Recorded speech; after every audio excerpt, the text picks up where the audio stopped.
Hello and welcome to the Caleb Landis Show. Today is going to be a rough one. I got some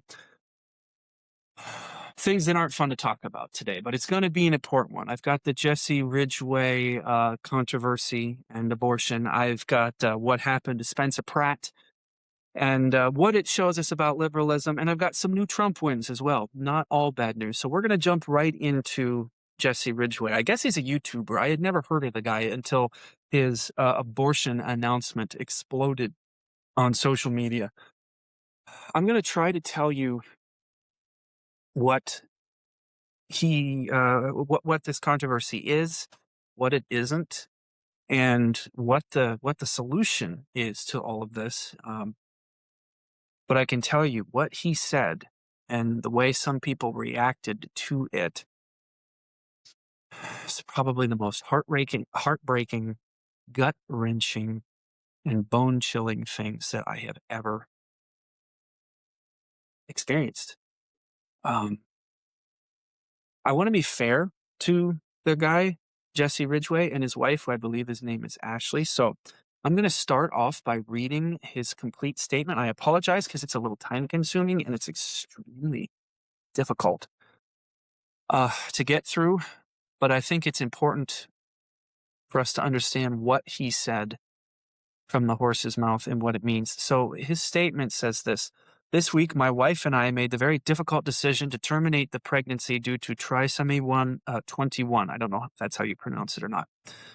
The choice was not made lightly. We really appreciate all the personal stories that you guys shared with us, especially the unconditional support we received from fans with no matter what we decided. I know some of you may be very disappointed to hear this news. We are devastated. This has been extremely traumatic for both of us, especially Ashley, his wife, I believe. She underwent the procedure earlier this week and is on the mend. Thankfully, everything went smoothly, but emotionally, we are drained. Sorry, this is really hard to get through. Trisomy 21, also known as Down syndrome, is caused by an extra chromosome. It is caused by an error in cell division like a glitch. The odds of a baby having it is 1 in 1,000. When I first confronted this news, I was shocked but optimistic. If they're a, if they're a little slow intellectually, then we'll make it work. I signed on to be a parent, come what may. But I just didn't fully understand what Down syndrome entailed.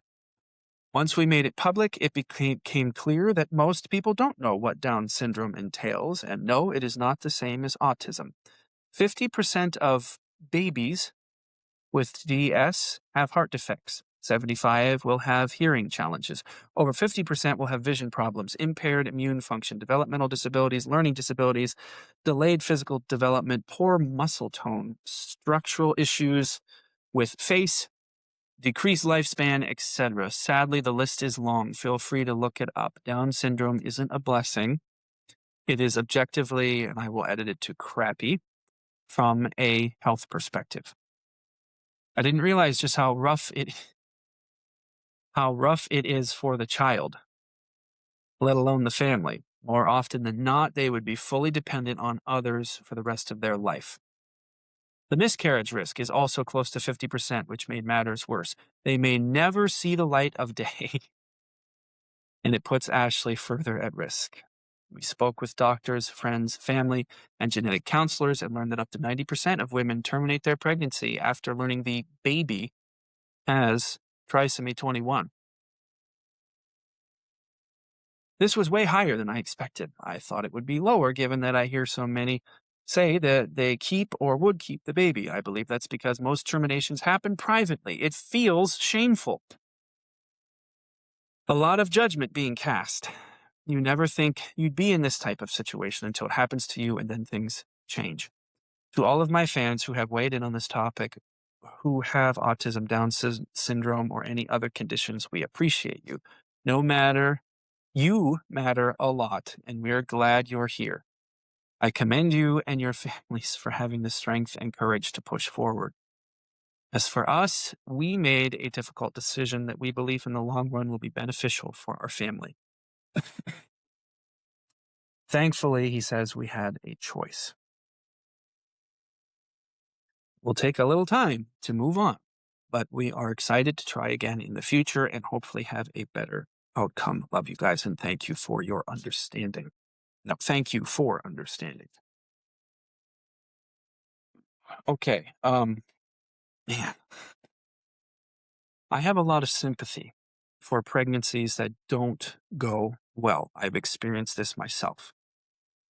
I have a lot of sympathy for, as much as I can, for somebody faced with the daunting task, I'm sure, of raising a child with Down syndrome. I've never experienced that myself, but I have zero sympathy for the decision that Jesse Ridgway and his wife made. It was murder. It was wrong. He doesn't even try to hide the fact that this was a human being with Down syndrome. He referred to the baby over and over and over again.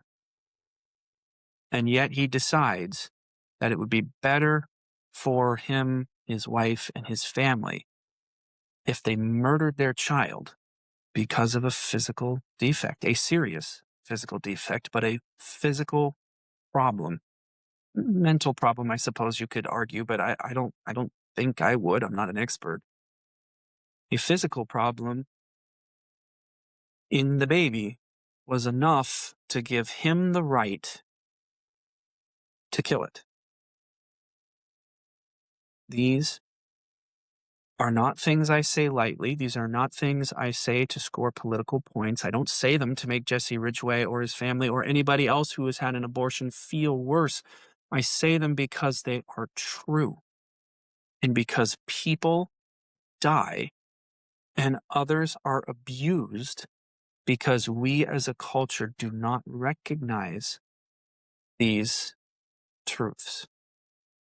We cannot, and I will not, say something to try to make them feel better.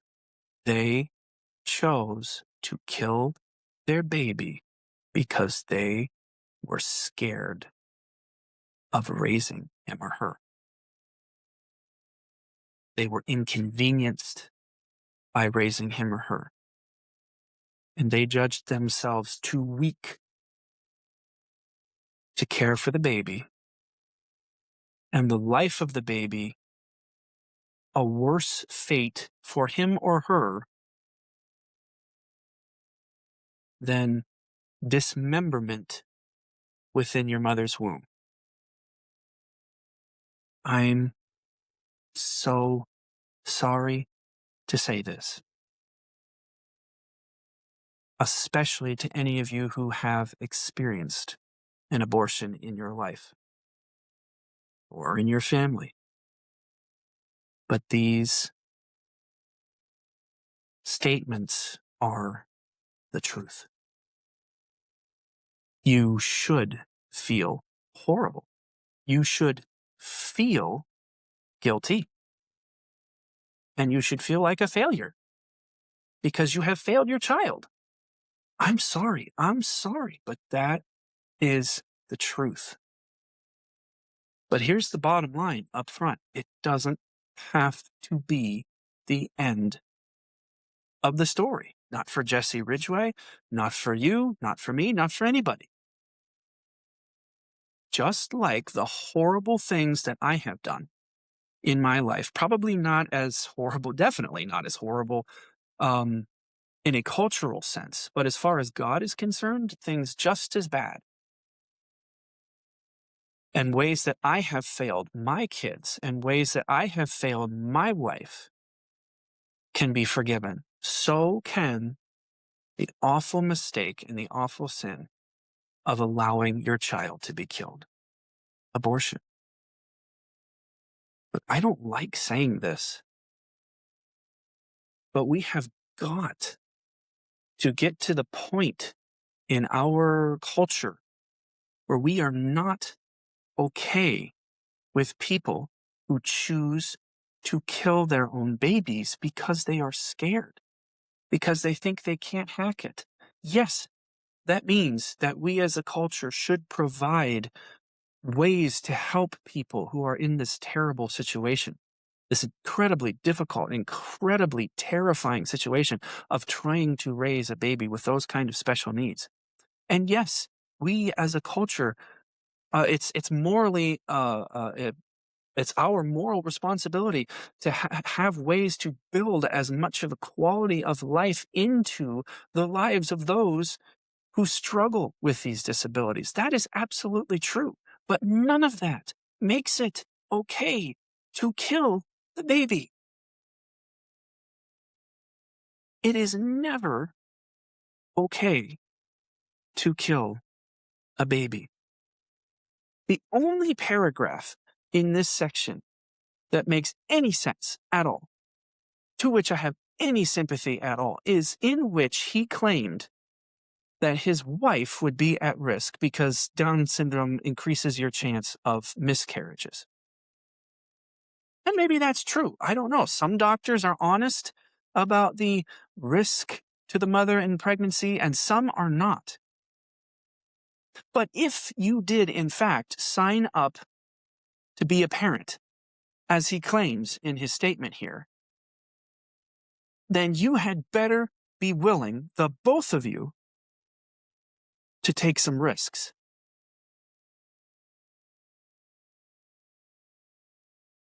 Now, if the life of the mother is at risk, there is no way the government should be telling you what to do in that situation if the life of the mother is truly at risk.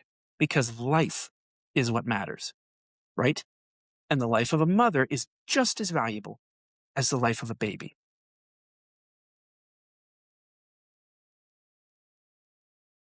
But that doesn't give you the excuse to not even try. And he barely touched on any potential risk to his wife in that statement. You could tell that was not his concern because he barely talked about it. His concern was what he called the crappy, I will say, life that the baby will have and what it would do to his family. Well, I can tell you what having a child does to your family. I can't tell you what a Down syndrome child does to your family, but what I can tell you is that a Down syndrome child is still a child, is still a human being, and he knows it. He didn't even try to hide it. Mr. Ridgway, your baby's blood is on you. Not by my own opinions. I am judging you by yours. You said over and over again in your statement, you called it a baby.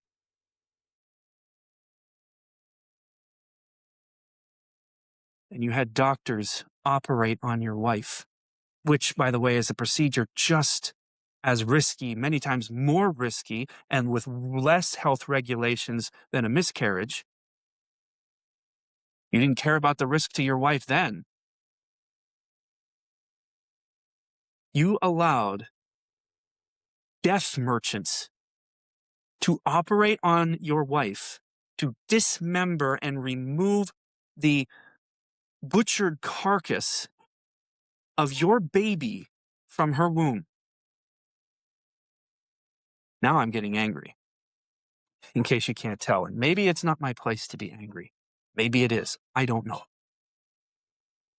But I cannot help you as an abortion sympathizer or an abortion survivor or someone who has survived allowing an abortion to take place in their lives. I cannot help you without convincing you the reality. You allowed people to kill your own baby for money.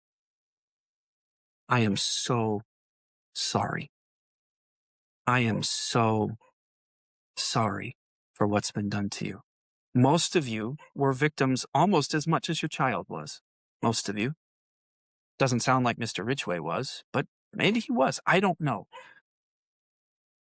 But what I do know is that his baby is dead because of the choices that he and his wife made. They allowed it to happen. And the reason that they gave was fear of hardship. We've got to recognize that as a culture, especially when we hear the response that people had in defense of the decision that he made. There's somebody called Brittany Duke on X. Again, I don't know who she is. I came across her in exploring this controversy. And she was very much encapsulating a lot of the responses that people were having to the Ridgway's choice that was extremely bad, let's just say, for our culture. The response was sympathy for their loss, sympathy for the challenge that lies ahead for their family with a Down syndrome baby, and sympathy for the Down syndrome baby is the appropriate response there. But sympathy for the loss is intentional schematics. It makes them seem like she's trying to make it seem like something was done to them that they could not control that caused their loss. And that is not accurate. They chose to lose the baby. They did not choose to have the Down syndrome, right? And that is certainly a loss. But that is not the loss that this Brittany Duke person was referring to on X. She was referring to the loss of the baby, claiming that it should be a personal judgment in which we don't condemn or judge. We choose empathy over judgment, she says, quote, unquote. Choose empathy over judgment. That's not okay. Because if your empathy leads to the death of more people, more babies, then your empathy is wrong. It is not a personal decision whether or not you are going to end another person's life, because that other person was not a part of the decision making. And we know that many Down syndrome people have wonderful, beautiful lives because they tell us, and their parents tell us constantly. And even if they didn't, that does not give you the right to kill them.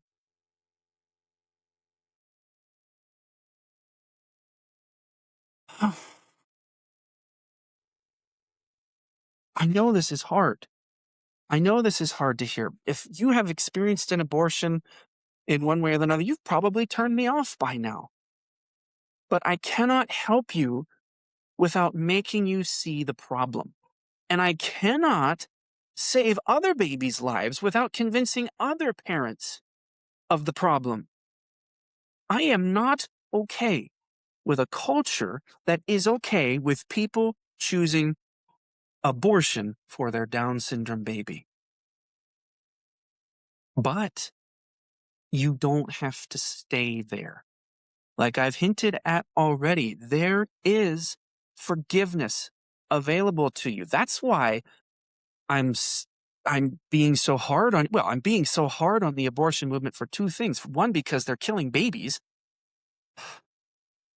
And two, because without understanding the disease, you're not going to understand your need for the cure. There is a cure. There is an escape from the guilt and the shame that you now carry because of the decision that you made. It doesn't have to be final. Jesus literally died for that, for your choice, that choice that you just made. It is that offensive to God, and yet God loves you that much that Jesus died for you anyway, knowing exactly what you were going to allow people to do to the precious baby that he had given to you. Knowing exactly what you were going to choose, he chose to pay for it himself. rather than ask you to pay for it. Oh, God is not just going to pardon you. I know that there are a lot of people out there struggling with this who can't hardly believe that God would just forgive them for the choice that they made. But guess what? He doesn't just forgive you. Somebody has to pay. That screaming voice that you are trying to suppress inside your spirit is right. Somebody has to pay for what you've done. And it should be you. It should be me. I've never had an abortion, but I have definitely done things that God says we ought to die for, that we ought to be separated from Him forever for.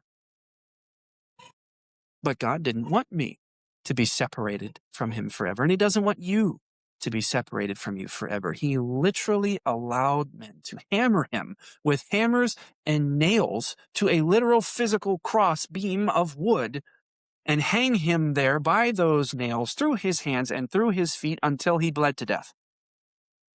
The most excruciating death physically that you can imagine, and spiritually and emotionally just torment, because He was literally paying for things He didn't do, all of the things that every person has done that was wrong. It doesn't matter if your sin is a huge and a grave and an awful thing like abortion, or something that we think of as simple and little, but we still know it's wrong. Jesus literally died for you. So yeah, I guess I am judging you in that sense. But honestly, all I am doing is repeating God's judgment to you. Yes, I'm angry about the choice that Mr. Ridgway made. Maybe I'm angry about the choice that you made too, because babies are dying. But I don't hate you. And I don't hate Jesse Ridgway as much as I would like to. I don't. I won't. I refuse to. Because if God is willing to die for him, for you, then how can I possibly be unwilling to extend the same grace? If I'm going to sit here and extend through my words the same judgment that God has on something like abortion, then I had better be willing to sit here and extend the same grace that God has for something like an abortion as well. He died. He paid for it with His blood so that you don't have to. And you can meet your baby in heaven someday. And you can meet Jesus in heaven someday without any fear, without any guilt, without any shame over what you did, because Jesus already took care of it. Jesus already took care of it. For those of you who are out there considering abortion, let me just encourage you not to, by explaining to you what you miss, regardless of the mental or physical health of the child, what you will miss by murdering your baby, by allowing someone else to take your baby from you, or by refusing to take the risk that comes with motherhood or fatherhood. And the best way I know how to explain that to you is to read to you an incredible note that my almost 11-year-old son wrote to me earlier this week. We were in the car, and our 3-year-old Zeke dropped his bag of popcorn. He was very upset. I had a bag of chips in my hand. So I decided to be the gracious dad for a moment instead of the suck-it-up dad. And I gave Zeke my bag of chips. And Max, our 11-year-old, wrote me this note, if I can get through it. He gave it a title, Dad is Supa, S-U-P-A. You know, like the Dogman books, Supa. Dad is Supa.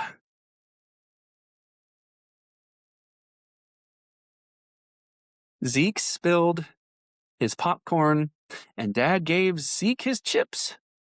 Wow, Dad is awesome. Mom is too. I want to be like Dad. and mom. Dad is super. Mom, too. Now, not every child may be able to uh, express that to you in the way that my son was able to, but every child will have that love for you as his mom or his dad, especially if you love him or her. Please don't lose your kids. Don't give them away.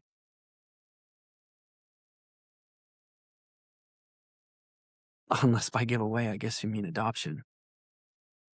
Don't let someone kill your kids. Keep them. Now, we have a lot of else to get to today and not a lot of time in which to get to it.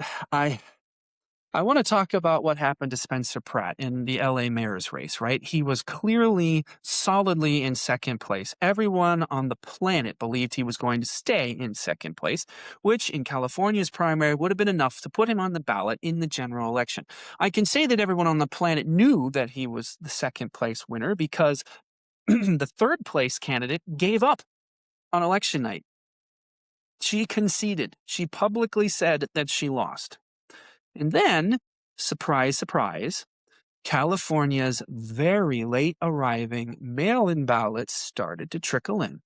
And for days, in fact, the count is still ongoing here a week later, for days, these ballots appeared. The Californian government would say that they were counted. But some of them were still arriving in the mail, right? Like there's no deadline for when the mail, or it's a very late deadline for when the mail-in ballots can arrive in California. It's the most promiscuous, and I choose that word on purpose, election laws in the country.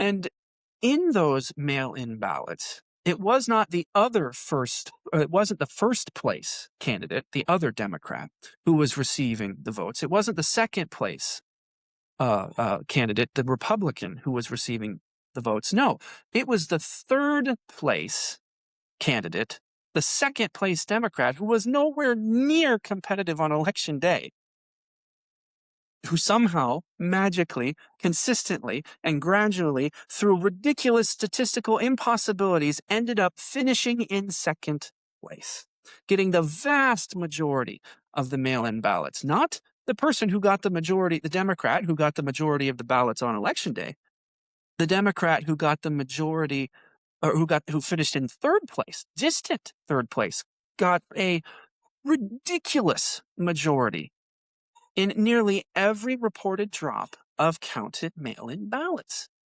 And of course, everyone with a brain saw this and immediately knew what was going on. That this was fraud, that these were fake ballots that Democrats were generating in order to make sure that the second place spot goes to a Democrat, so that in the primary election come November, there will only be two Democrat candidates on the ballot, and to freeze out the insurgent, anti-establishment Republican from the general election. That was objectively and obviously and logically the truth. It was clear. But this is what liberalism does. This is our American Left 101 moment for today. The American left will twist your mind to the point where you are required to accept logically ridiculous things. You will look at things and you will say, that makes no sense at all. But for the American left as a thought process to work, you have to accept these things. And then, once you accept the ridiculous, they move you on to accepting the unthinkable. This is Liberalism 101. This is what happened to Spencer Pratt. Everybody and their mom who looks at a clear winner and a clear second place finisher and a distant third place finisher is going to expect that most of the rest of the ballot count that comes in by mail is going to reflect generally the same pattern. I mean, it's possible for the third place person to gain on second and third, right? That's logical. But there is no reason to expect that a distant third would just magically start receiving a statistically unlikely amount of votes after the election when she didn't on election day. What happened was it's much easier to believe that Democrats. It's much more logical. It's much more reasonable to believe that Democrats realized that they needed more votes for this third place person. So they started creating votes for her. Why would the mail-in voters vote for a third place person when the day of people didn't at all, hardly? I mean, it's to some degree, it's a different demographic, right? They're early voters, not mail-in voters. But the odds of this, the smell test, right? It's like, oh, come on. You can't be serious. But they are. And that's what liberalism does. Think about climate change. They've been telling you for decades that the world is literally going to end because of cow farts. That is ridiculous on its face, but is something you are required to accept in the American left. This is what liberalism is. This is what liberalism requires of you. Think about transgenderism. You can be whatever you want to be. You can be a man. You can be a woman. You can be a cat. You can be a dog. You can identify as whatever. And objective reality doesn't matter. That is ridiculous. That is silly. I don't mean we should be mocking those people. I mean, what they believe is silly. It is nonsense on its face. Anyone can look at your bone structure and tell you if you are male or female or human. And yet you are required to accept that as a liberal. This is what happened back in 2020.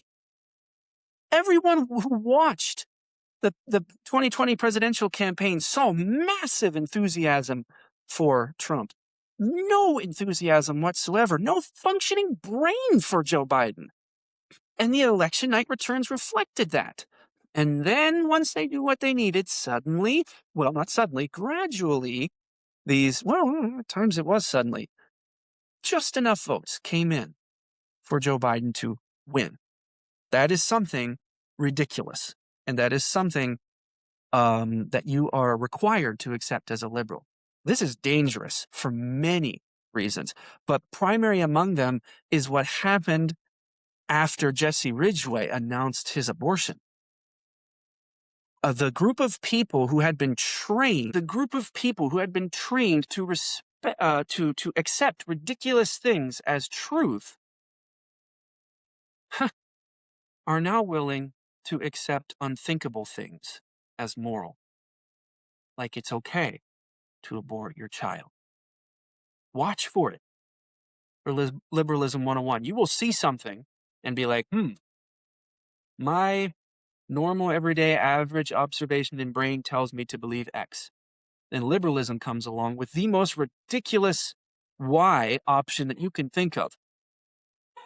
And they require you to go along with Y, even though X is obviously the truth. Watch for it. You'll see it. Once you see it, you can't unsee it.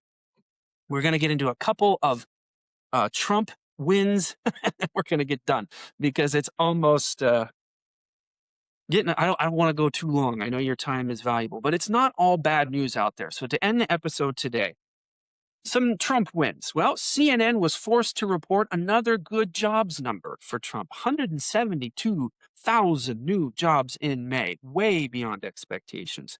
April and March were also revised up. April had 179,000 new jobs made. March had 214,000 new jobs. Best streak in over 2 years. And lest you think that this is just government bloat, I know government will do that sometimes. They'll hire people when they shouldn't. I am also pleased to report, or echo, EJ Antoni on X had this up. There was another decline in May in government jobs. 17 straight months of government jobs, government bloat, bureaucratic nonsense declining. 3 straight months of 172 or more thousand jobs overall being created. But it doesn't stop there. Kash Patel just appeared on Fox with Katie McEnany. Is that how you say her name? He was giving a major update on the FBI's progress in the defense of kids in America. We are up to somewhere between 7,000 and 7,200 kids, missing kids that the FBI has found this year. That is a 144% increase from the Trump 2.0 numbers last year. Arrested 3,400 child predators and traffickers this year, which is a 99% increase over the best Biden year. The FBI has been emphasizing this. They have been focusing on this. They've moved 1,500 workers out of the DC office, more bureaucratic bloat, into partnerships with local law enforcement to target these issues specifically. And they have taken down millions of pedophile accounts and networks. Millions. Don't tell me that nothing is happening. Kash Patel, in that interview, in fact, called our kids our most precious treasure, which creates quite the contrast, doesn't it? You have abortions being argued as a hard but understandable and personal choice.